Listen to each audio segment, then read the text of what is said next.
Hello and welcome to AXSChat. I'm delighted and not before time that we've welcomed Yuval Wagner and Michal Rimon from AXS Israel. You guys are legendary. We love the work that AXS Israel is doing. It's really revolutionary, and generally the Israeli accessibility and tech scene is super interesting.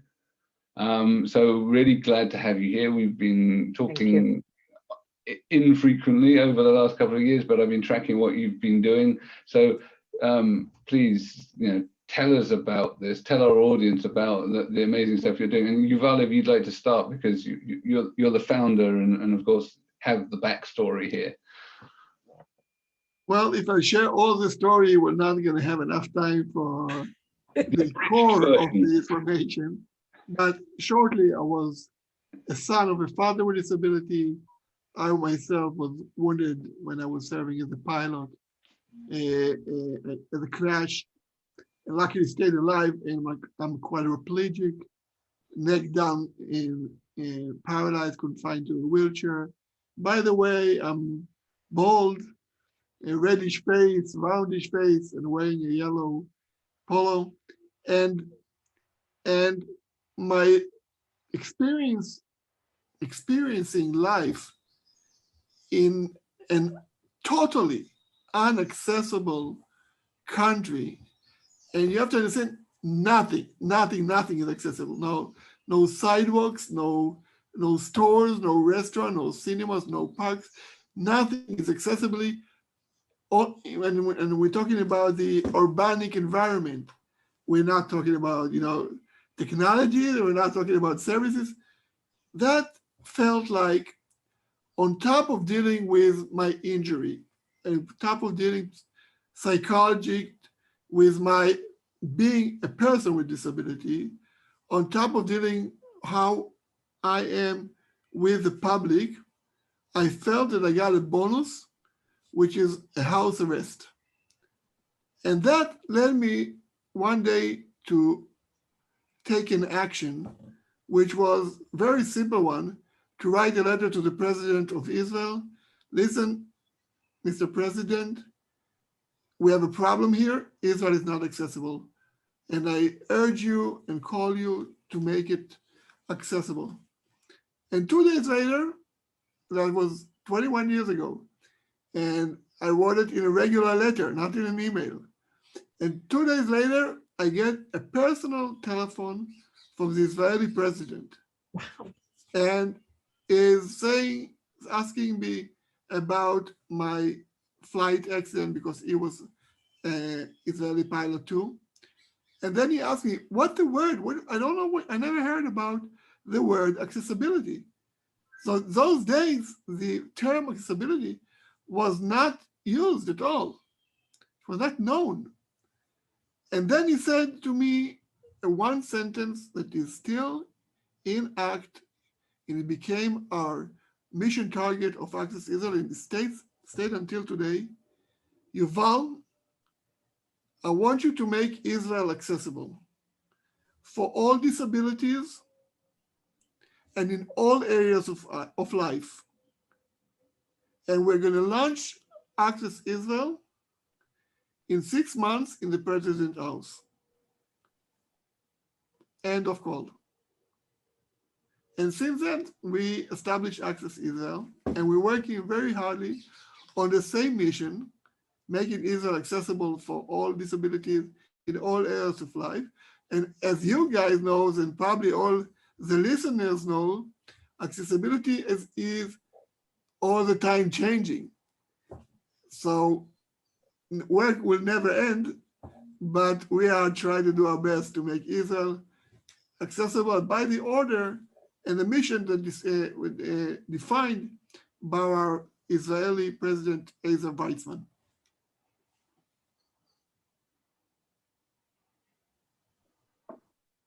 That is an amazing story. That is an amazing story. Shows what one person can do. So congratulations. He was known for his to be very charismatic and very, known to give those orders. But I will close the story and say that last year, before COVID, a year and a half ago, we celebrated 20 years for Access Israel. And we had a ceremony at the presidential residence in Jerusalem with President Reuven Rivlin. And in a way, it's amazing to see the progress that Israel has gone through since Access Israel stepped in. And it's something that we presented to the president, and it was a closure, not to close things, because we still have a lot of work coming, but definitely to hold on a second, look back and say, okay, we're on the right track. Yeah. And Michal, how did you get involved? I'm sorry, Nel, No, go for it. Yeah. 14 years ago, I was a lawyer. I used to be the spokesperson for the Israeli mission to the UN. I was in high tech, and I wanted to do something good. And I came to Access Israel, met with Yuval.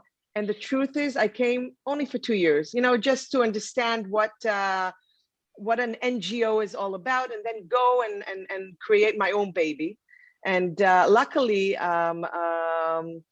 we are very much alike and very different at the same time.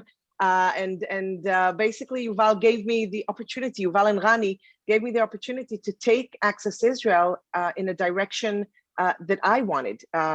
So it became a mutual baby, not just a vision of that Yuval had 21 years ago. And we got into really education and training, which is something that I am a true believer in.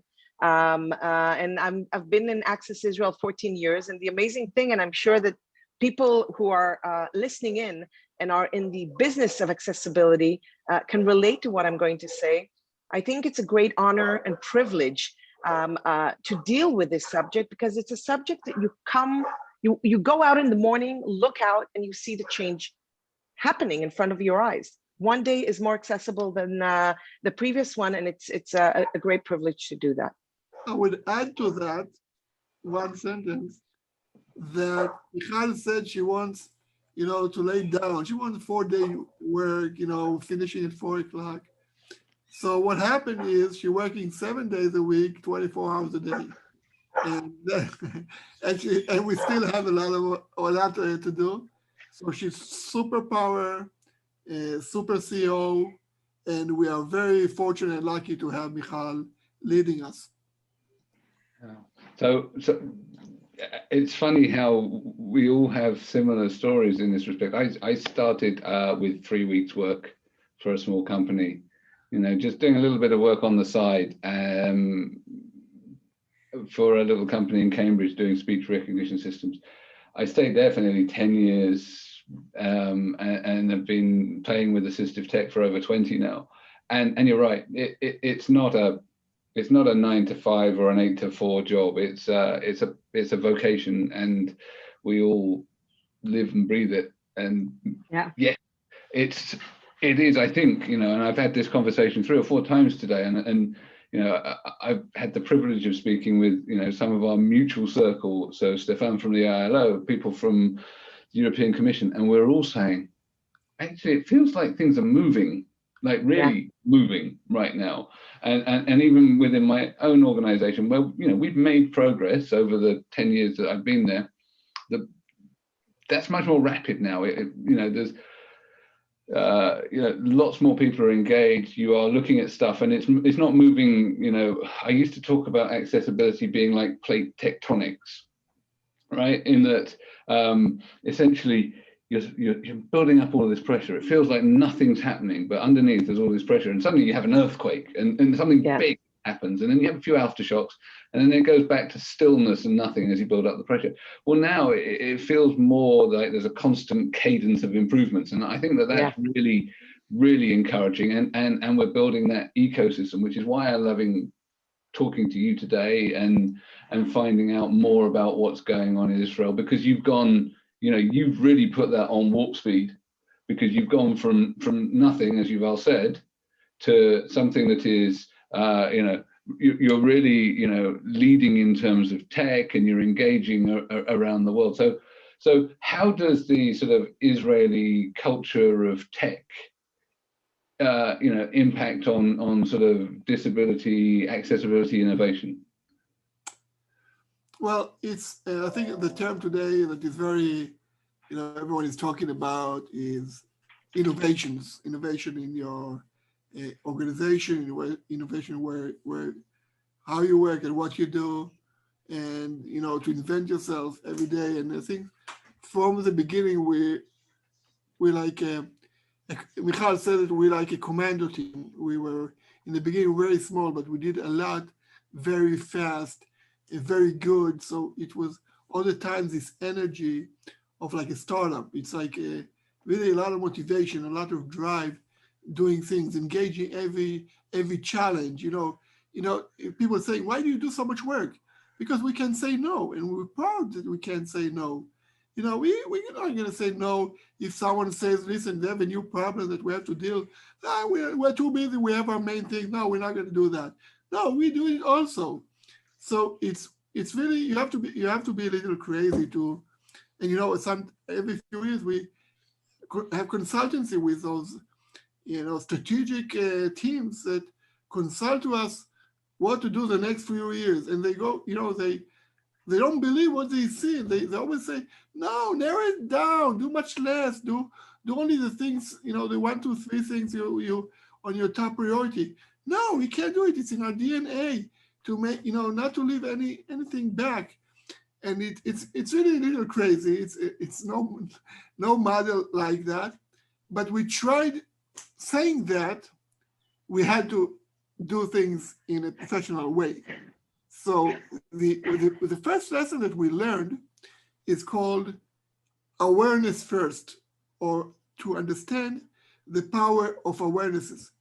If you have a great idea, and we all have the same ideas of promoting and implementing accessibility and developing accessibility, but if we are not able to make awareness so people will understand the importance of the case, they're not going to engage, they're not going to help us, they're not going to implement it. So I remember our first project, big project, that made a giant change in Israel before we even have any regulation, any laws, and until today it's developing, and now we are talking about exporting it all over the globe, which is a model how to make a business accessible. And we said, how when we don't have any laws, how do you convince a chairman of a big bank chain or big supermarket chain or any other big company? How do you convince them to make their organization or their business fully accessible? We had the knowledge of everything, of what to do in the stores and how to train the service givers and how to make the website accessible and how to make the call center accessible and how to make the information accessible and events accessible. We knew how to make things accessible. But how do you convince the CEO to put money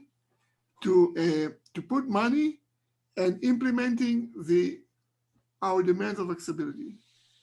So we knew two things. One, we have to understand the business case and telling them, the 18% people with disabilities, we all know the business case, but we told him also the truth. He's not going to see 18% growth because in the 18%, they have a smaller group that are accessibility for them is core or critical. So we told them the true business case, but also we said it would be great for your business social responsibility or social image. And so we invented this badge, accessibility badge. So until today, a business that makes all its organization accessible, all its B2C activities and services accessible. Today we do it also inside. We do also procurement and the legal department and all. We make totally really organization accessible. At the end of the day, it gets its badge, and then we get what we call the win-win-win situation. The business gets its own win, the people with disability clients get their win, and Access Israel get this win. So to close this, we started with awareness, then we had a model that brings the result, by the way, very quickly and very efficiently, because we simplified everything. And thirdly, we got the advertising to close it, and to make it relevant for today. When we joined the valuable 500 of our great friend Caroline, when we were asked to bring Israeli companies, it was not just to bring companies that are stating that they want to do stuff. They already done it. Okay, so we are in a very unique stage that when we have started the laws and regulations, we already had companies, leading companies, that done it already. I will add to that, Yuval, with your permission, that I think that the key for success was not coming from a position of begging. I think that until Access Israel started operating in Israel, the situation, the reality was that organizations of people with disabilities came and asked to be recognized, asked for in a way it could come and be understood as begging. And we came and said, guys, you're not doing us a favor. This is something that is good for all. And now let's see if you want to join the revolution. And I think that changing the DNA, and this is what the model is doing, changing the DNA of the organization is what makes sure it's not just checking the box, but it's making a long-term change. And I will also say that I saw Michal in New York City at the UN. And so I represent, of course, the United States, the big, gigantic United States. And I said, Michal, this is a race and I'm going to try to beat you. You can't bring more company. Well, she beat me so bad because actually I believe Access Israel brought more corporations to the valuable 500 than any other partner. And so I think us and Japan brought 100. So right, which is, and you beat me. It's crazy. It. So, but I want to turn it over, but congratulations on that. That was amazing. And let me turn it over to Antonio. I know he has a comment. No, following on Yuval's comment, we often observe that in the United States, there's often a culture of litigation and enforcement. In Europe, in countries like Norway, we have a culture of education in terms of business and society. Can you clarify to our audience what is the scenario in Israel? Definitely. Actually, it's in the beginning, I changed my mind. Because when we started, I said, we don't need any laws, we don't need any regulations. Let's just take our model and let it spread by itself. But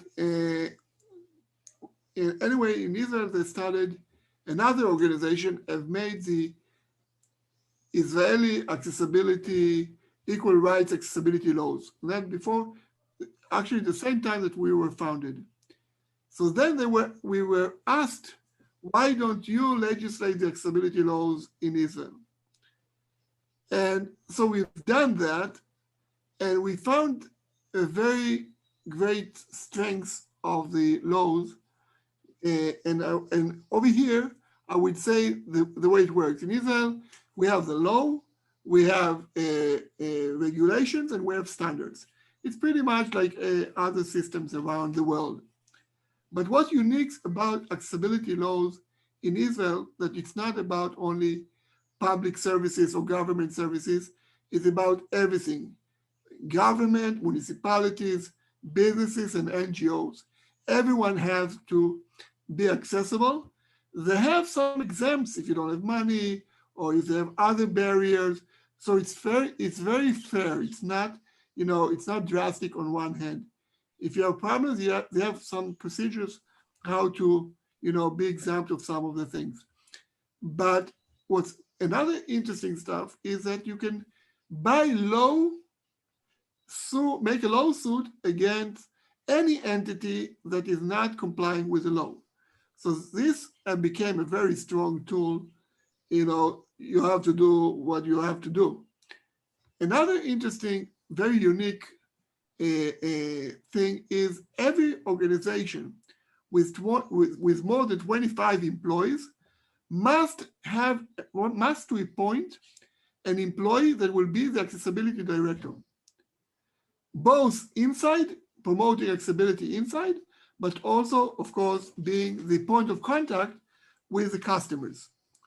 Another thing, all websites in Israel and applications and automatic machines have to be accessible day one. Another very, very unique thing is, and I will let Michal share because that's her baby and she brought it to the world, is training employees how to give accessible service, but in an experiential way. Michal, please elaborate on this uniqueness. Yeah. Because it's I think that here is really something very unique in Israel. We are the only country in the world, to our knowledge, that by law, every service provider has to go through training annually on accessible service. I think in Ireland, when I was there, I was told that the public servants have to do that. But here in Israel, it's everyone. You go to a coffee shop, they have to, the waiter has to go through training, etc. So it's every service provider every year, and at least once to go through experiential. And this is something that we have been doing before the legislation kicked in. And I was very proud that the legislation basically adopted it. The model of, don't just talk the talk, walk the walk. We actually, this is really something that we are very proud of. Our 4 pillars, the Access Israel 4 pillars, which are the base of the training. We combine the knowledge, the experiences, crazy, innovative ways of taking something that is not sexy and making people stand in line and want to do it, bringing opportunities for direct contact between people with disabilities and without disabilities, so you can see the person behind the disability, and wrapping this up with tools on how to make a difference, how to change it, whether you're a CEO of a bank or a first grader in going to school for the first time. So this training model is a unique aspect of Israeli law. Another last thing that is very, very special and very important for people with disabilities is that also every organization must have must to advertise all its accessibility services that are provided in the website and in the call centers. So me as a person with disability, when let's say I want to go to an hotel that I never been there, and it's so important for me to understand in advance the accessibility for me, or if Neil wants to come and wants to know how it's accessible for vision disabilities, the information should be up there in Hebrew and in English. And if it's not, well, you can sue it. So I think at the end, closing this question about the legal aspect of accessibility in Israel, and if I started as someone that believed that we don't need it, at the end of the day, I believe that you have to work on both ways. There are those that you can convince them on the business case and the social case of accessibility, and they will do it because they're a believer. But there are so many that if you don't have those laws, they will never do it. So you have to use those 2 tools to actually make your country. And I want to add another, thought about it. At the end of the day, we as people with disabilities live our lives. And life is not one thing, it's everything. And the real goal, I know it's, it sounds crazy, but the real goal is not here and there and there and there and here. It's everything. everything must be accessible because we need to be able to do everything. So to do everything, you need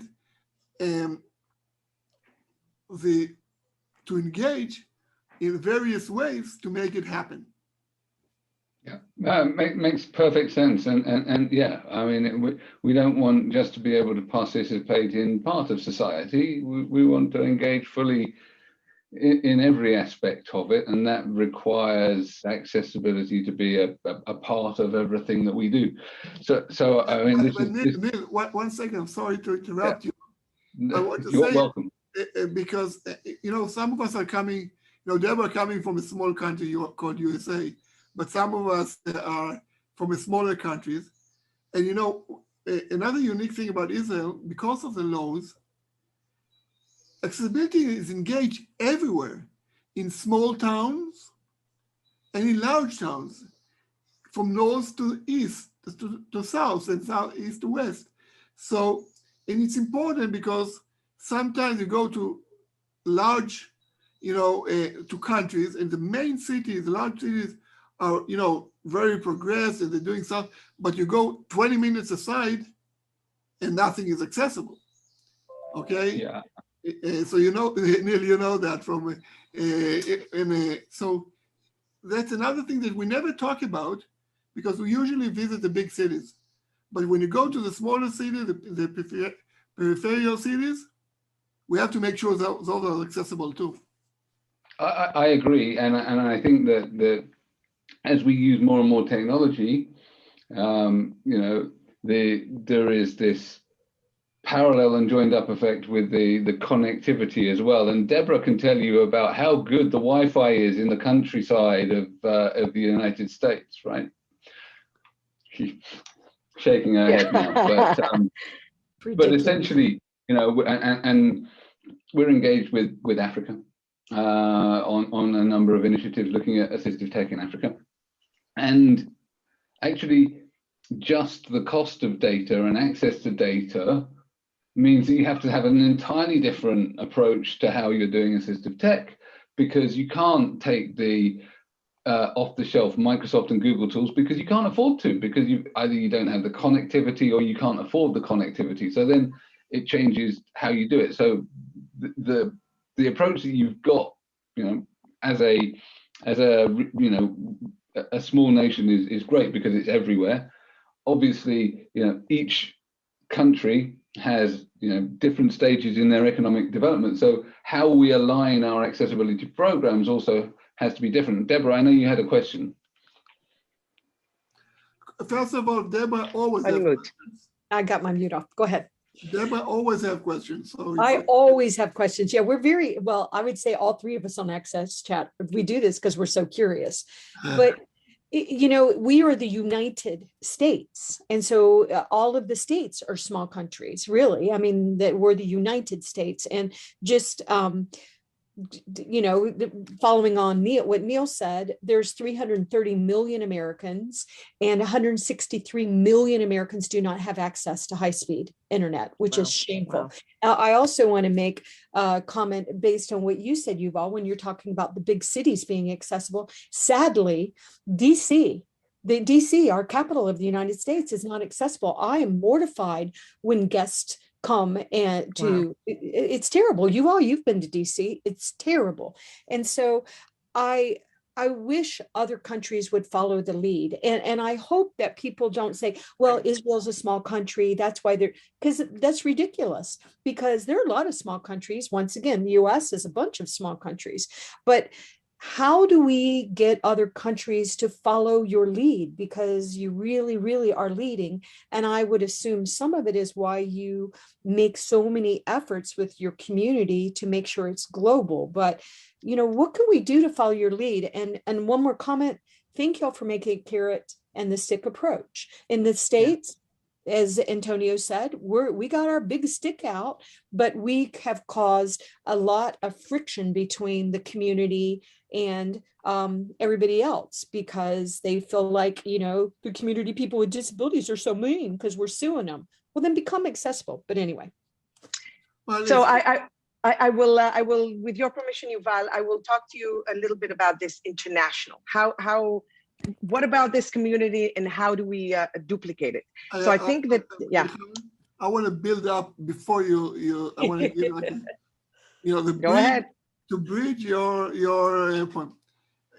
Because before going international, one of the things that I learned that it's not about accessism.